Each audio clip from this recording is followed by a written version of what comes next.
Hey, if your Lennox system has failed you like mine has yet again, and you get a service alert warning in here, and you press that to view that alert, and it comes up with the number 425, then here's a way that you can reset your system and then get it back online, and hopefully it'll start working again till you can get a technician in to find the root cause of the problem and fix it so it stops reoccurring. But in the meanwhile, until you're waiting for that service appointment, here's an easy way for you to reset and reboot your system so that maybe it'll come back online.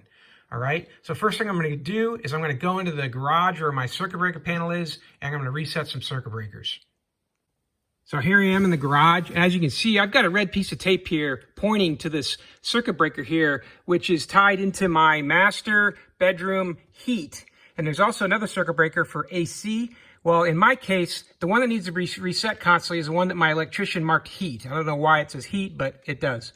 And in here, I'm just going to shut that circuit breaker off. And I'm going to wait it out for, 20, 30 seconds, let everything shut off. And then when I reset that back on, I'll go back into the bedroom and you'll see it start to reboot.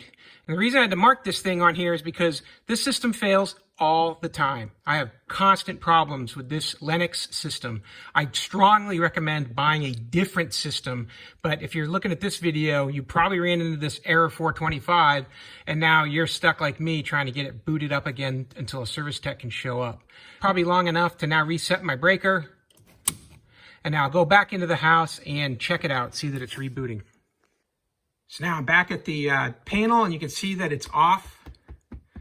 And it's going through its restart sequence upstairs where the air handler is.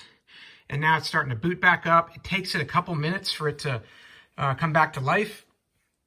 But when it does, hopefully you'll find that the system will start to run again until it throws the next error. Hopefully this quick video just shows you how to restart your system just by popping that circuit breaker. You could also go inside to your air handler unit and pull the panel power out up there and outside. But for me, it just works fine to reset that breaker. And I'm having to do it pretty often, so I'm getting good at it now. So here we are in a room that feels like 83 degrees. I've got it set to 78. My error message is gone. And now the system will start soon here, as soon as everything gets spun up and the pressure builds up and it does its thing. And it should work for tonight and maybe into tomorrow. Well, hey, I hope this video was helpful for you to fix that error 425 on your Lennox system if it crashed on you. If it did, please give it a thumbs up. That'll help other people find this video as well. And have a great day.